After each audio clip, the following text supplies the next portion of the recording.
It's been 4 days since the London Marathon. It's Thursday today. I've been completely resting up from the race, and I think I'm just at that point now where I might be able to go for a run, so I'm going to give it a little bit of a try. There's a good chance that it's not the right time for me to get back out there running, but I at least want to see if it's possible, so let's head out and try. I'm going to keep this at a very conversational pace, a very, very easy conversational pace. First few steps feel actually pretty good. Now I'm still absolutely basking in the glow of the London Marathon. It was such an amazing experience. The professional race photos came through and they turned out really well, actually. I'm really happy with them. I especially like this one of me on Tower Bridge and this one with Big Ben in the background. So this London Marathon was my 7th marathon, and this is probably the best recovery I've ever had. I felt a little bit of muscle soreness, especially in my quads, but it was totally manageable. It didn't affect the way I walked or went up and down steps or anything. And I think that's because in the last 12 months, I've been training so much for 2 marathons, and it's more running than I've ever done in my life. So all that training has had me more ready than I've ever been for a race. Now, if you've been following my training journey, you'll know that I had an injury in the gym. I hit my ribs, and it was very painful. And it meant I couldn't run for like a week and a half. I ended up starting my taper a lot earlier than I had hoped. I don't have a way of knowing how much that actually affected my race performance, but I'll tell you, I actually don't think it was a big deal. While I think there definitely was an effect, I actually think more than anything it was just a warm day in London, and that had a big effect.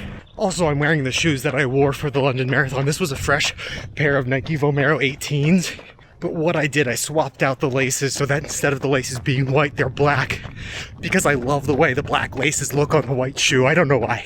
Okay, that was 1 mile done at an 8:10 pace. I'm very, very happy with that. I have a few upcoming races. So this weekend I'm running a local 5K that I'm really excited to do. I'm not sure I'll be in any kind of condition to really race it, but I'm definitely giving it a little bit more than the effort I'm giving this run now. And I'm registered for Grandma's Marathon in June. It's about 7 weeks away. It's not a lot of time. It takes place in Duluth, Minnesota, and it's a very popular marathon among runners. I would love to be able to race it, but there's a good chance it might just be a fun marathon. Okay, it's been a mile and a half, so I'm gonna treat this as my midpoint so I can head home with 3 miles, which I would be so happy with. After Grandma's Marathon, the only race I have on the calendar is the Wine and Dine Half Marathon weekend at Disney World, but that's in October. So I am looking for more races to run between now and then. I just haven't found them yet. If there's a race you recommend this summer, let me know about it. I want to hear about it. I might just focus on 5Ks, I don't know. And all next week I'll be in Florida, so I'm gonna go to Disney World and I'm gonna try out all the improvements to Big Thunder Mountain. That's reopening this weekend and I can't wait to try that ride again. Of course, I'll be bringing my Canon still camera again because I've been having so much fun shooting still photos and sharing my photography experience. It's been a lot of fun getting back into that, and I hope you've enjoyed all the photo content lately. I'm also really happy with how my London Marathon video turned out. I used the DJI Osmo Action 6, that's what I'm filming this on now, and it worked so well for me. I shot the full frame, the full square frame that gave me as much data as possible, and then I was able to cut up TikToks, Reels, and like 16:9 YouTube videos, which is a fun way to do that. Mile 2 done at an 8:03 pace and still feeling great.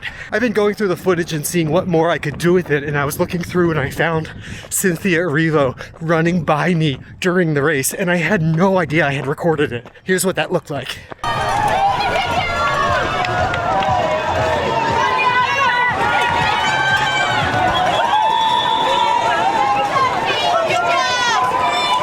Now, at the time, I saw people yelling and pointing, but I couldn't tell what they were saying.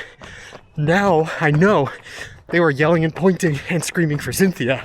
Anyway, that is so cool. She completely crushed the race. She got a PB, I love that. Okay, that's 3 miles. That last one was done in an 8:03, so I've been keeping a pretty steady pace. I'm gonna make it a 5K and then we're gonna wrap this up. So that's a 5K done in a little over 25 minutes, about 8:06 minutes per mile. I tell you, I am very, very happy with that. I feel really good. It felt good to get out here again. I don't feel any kind of soreness. Now, I'm still being very careful. I'm not pushing things too hard, because I think that's really important. I'm still kind of in recovery mode, but I think that's a good sign that I'm on the right track. So thank you for joining me for this easy recovery run, and I'll catch you later.